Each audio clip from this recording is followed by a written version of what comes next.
Hi friends, welcome to Salem Padma சமையல்.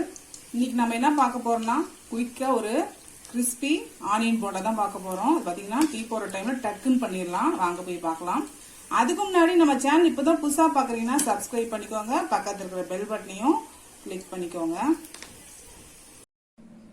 இப்போ அதுக்கு தேவையான பொருள் பாத்தீங்கன்னா இந்த மாதிரி நான் வந்து பெரிய சைஸ் வெங்காயமா 3 எடுத்து வச்சிருக்கேன். 1 கப் அளவுக்கு இந்த மாதிரி நான் கட் பண்ணி வச்சிருக்கேன். அதுக்கப்புறம் பொட்டுக்கடலை மாவு உடைச்ச கடலை இருக்கு இல்லைங்களா, அதை வந்து பவுடர் பண்ணி 1 கப் அளவுக்கு எடுத்து வச்சிருக்கேன்.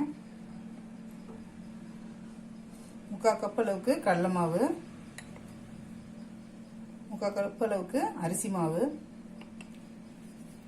1 டீஸ்பூன் மிளகாத்தூள், 1/4 டீஸ்பூன் மஞ்சள் பொடி, கொஞ்சமா பெருங்காய பொடி. இது பார்த்தீங்கன்னா 1 டீஸ்பூன் ஜீரகம், 1/2 டீஸ்பூன் சோம்பு, 1 சின்ன துண்டு இஞ்சி, 2 பச்சை மிளகாய், கொஞ்சமா கருவேப்பிலை, கொத்தமல்லி வச்சிருக்கேன்.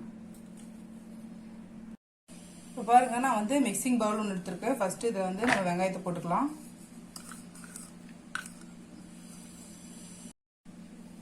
இதுல இந்த கருவேப்பிலை, கொத்தமல்லி, சோம்பு, ஜீரகம், இஞ்சி இதெல்லாம் போட்டுடலாம்.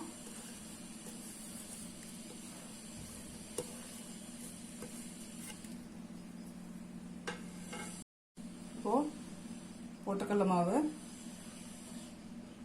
கடலை மாவு, அரிசி மாவு போட்டுக்கலாம். அப்புறம் மிளகாத்தூள், மஞ்சள் பொடி, பெருங்காயம் போட்டுடலாம். இப்போ இதை நல்லா மிக்ஸ் பண்ணி விட்டுக்கலாம்.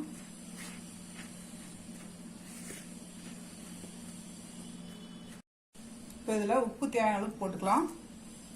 நான் வந்து ஒரு 3/4 டீஸ்பூன் அளவுக்கு போடுறேன். நீங்க உங்க டேஸ்ட் தகுந்த மாதிரி போட்டுக்கோங்க.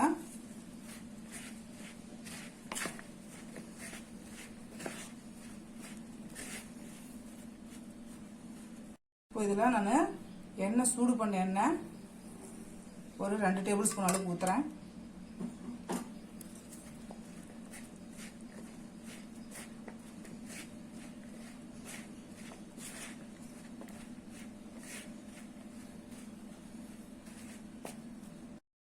இப்போ இதில் கொஞ்சமா தண்ணி தெளிச்சு மிக்ஸ் பண்ணிக்கலாம்.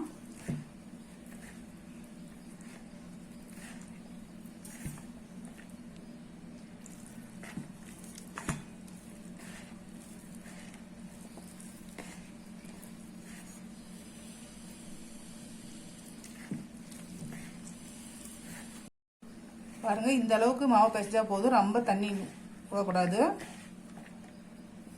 நமக்கு எடுத்து உருண்டை பிடிக்கிற அளவுக்கு இருக்கணும். பாருங்க, இந்த அளவுக்கு ரொம்ப அழுத்தி உருண்டை பிடிக்கக்கூடாது. லைட்டா அப்படி போட்டு பால் மாதிரி பண்ணிக்கலாம். இப்போ நம்ம பொரிச்சுக்கலாம். பாருங்க, ஆயில் ஹீட் ஆயிடுச்சு. போண்டாவை எடுத்து போட்டுக்கலாம். ஃப்ளேம் வந்து மீடியமா இருக்கணும்.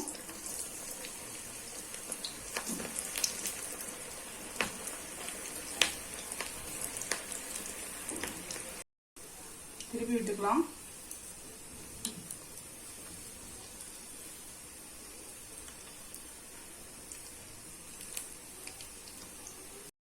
இப்போ ரெடி ஆயிடுச்சு, எடுத்துடலாம். நம்ம கிறிஸ்பி ஆனியன் போண்டா ரெடிங்க. இப்போ பாருங்க, நம்ம செஞ்ச இந்த கிறிஸ்பி ஆனியன் போண்டா ரெடி ஆயிடுச்சு. பார்த்தீங்கன்னா குயிக்கா பண்ணிடலாம், நல்லா டேஸ்டாகவும் இருக்கும். ட்ரை பண்ணி பாருங்க. இந்த வீடியோ உங்களுக்கு பிடிச்சிருந்தாக்கா லைக் பண்ணுங்க, ஷேர் பண்ணுங்க, கமெண்ட் பண்ணுங்க.